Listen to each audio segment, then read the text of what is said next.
মুসলমান বন্ধুগণ আমার বাজার রে, এই আয়াতে কারিমার শানে নুজুলে আমার বন্ধুগণ খুতবাতে হাকিমুল ইসলাম কারি মোহাম্মদ তৈয়ব সাহেব রাহমাতুল্লাহ আলাইহি বলেন, ভাইজান আমি আগেই বলেছি যেই জাতি আসমানি ইলমকে প্রত্যাখ্যান করবে, আসমানি ইলমকে ডিনাই করে চলবে, আল্লাহ পাক রব্বুল আলামিন তাদের উপরে গজব নাজিল করে দিবেন। কথা বলেন ঠিক কিনা?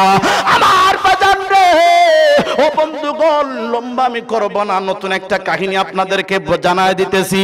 ভাইজান আল্লাহ পাক রব্বুল আলামিন বনি ইসরাইল যেই সম্প্রদায় সবচাইতে ঠেটা সম্প্রদায়, কথা বলেন ঠিক কিনা, এই বনি ইসরাইলদেরকে আল্লাহ রব্বুল আলামিন অঢালা টাকা পয়সার মালিক বানায় দিয়েছিলেন, বাড়ি গাড়ির মালিক বানায় দিয়েছিলেন। আল্লাহ পাক রব্বুল আলামিন সুন্দর সুন্দরী নারী দান করেছিলেন। এ বাজার রে, এ যুবকেরা রে, আজকে কেন কাশ্মীরে মুসলমান নির্যাতিত হয়? ভাইজান রাখাইন রাজ্যতে মুসলমান মা বোনদের ইজ্জত নিয়ে হলে খেলা খেলে। এ বাবা, আপনাদেরকে যদি একটা কথা বলি আপনাদের মন তো ভেঙে যাবে। বাইরে কেন আমি আপনি আজকে কোরআনুল কারীমের পক্ষে আওয়াজ তুলে কথা বলি না? এ বাজান রোহিঙ্গাদের আমরা অনেকেই টিটকারি করে কথা বলি, কথা বলেন ঠিক কিনা? কিন্তু ভাইজান আমি রোহিঙ্গাদের সামনে গিয়েছি গত 2 বছর আগে, তার মানে মাঝখানে 1.5 বছর হবে। ভাইজান কক্সবাজারের টেকনাফের পরে আমি গিয়েছি রোহিঙ্গাদেরকে সহযোগিতা করার জন্য। এ বাজান আমি নিজে চোখে রোহিঙ্গাদের উপরে নির্যাতন হয়ে যাওয়া, জুলুম হয়ে যাওয়া কাহিনী আমি নিজের চোখে নিজে কানে শুনেছি। ভাই গো, সন্তানটার নাম হলো নাহিদুল ইসলাম, আমি আলোচনা করব। এ বন্ধু আমি অবশ্যই সূরা বনি ইসরাইলের উপরে আমি এই আয়াতের উপর অবশ্যই আলোচনা করব, তবে মনটা একটু নরম করে দাও। এ বাজার রে, এ বন্ধু মায়ানমার রোহিঙ্গা মুসলমানরা ঈমান আনার জন্য, কালেমার উপরে অটল থাকার জন্য যেই প্রমাণ দিয়েছে, আমার তো মনে হয় আমরা বাংলাদেশের মুসলমানও এমন পারতাম না। কথা বলেন ঠিক কিনা? আমার বাজার রে, এ যুবকেরা রে, একটা লোকে এদিক সেদিক নজর করবেন না। ভাইজান আমি যেই মুহূর্তে ত্রাণ বিতরণ করতে গিয়েছি, আসার সময় একজন ছোট্ট ছেলে 10 থেকে 11 অথবা 12 বছরের একটা সন্তান, নাম তার নাহিদুল ইসলাম।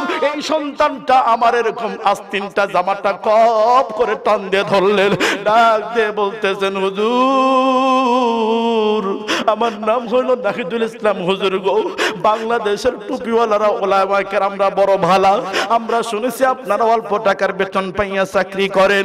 আমরা এই পর্যন্ত নজর করে দেখলাম আমাদের কাছে যত লোক সহযোগিতা নিয়ে আসছে তার মধ্যে টুপিওয়ালারাই বেশি। জোরে কোন সুবহানাল্লাহ।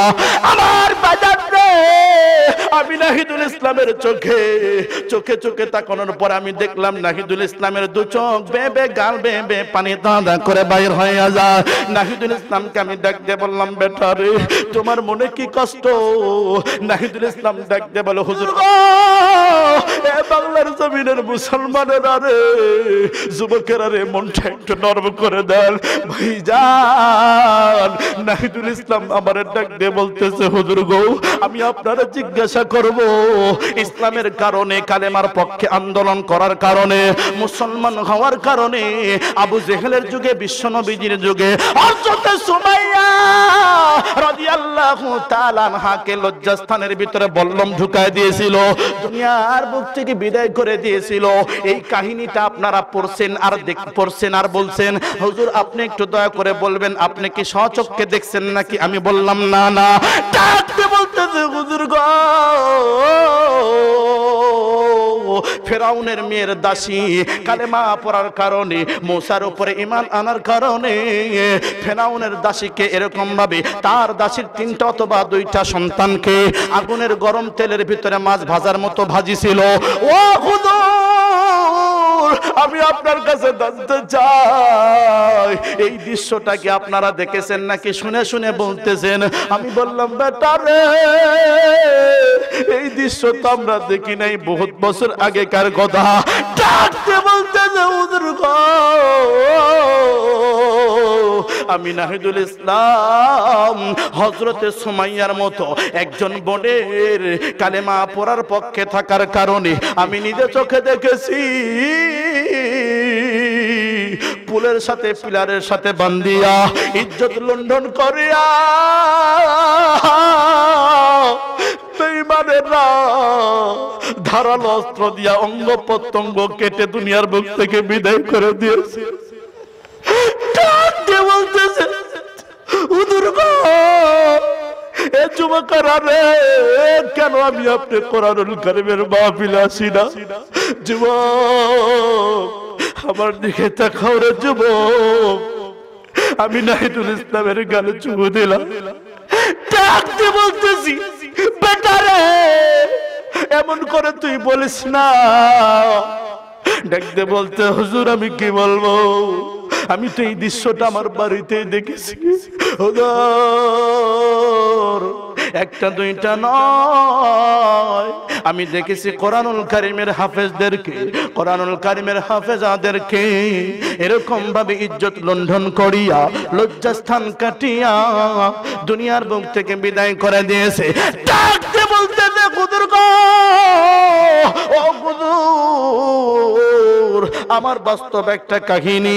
নাহিদুল ইসলাম ডাক দিয়ে বললেন হুজুর আমার আপন খালা আমার মায়ের ছোট বোন, আমরা প্ল্যান করেছি আগামীকাল আল্লাহ পাক যদি বাঁচায়, আগামীকাল অর্থাৎ আজকে দিন শেষ হয়ে গেলে রাতের ভিতরে আমরা মায়ানমার থেকে নাফ নদী পার হয়ে বাংলার জমিনে চলে যাব।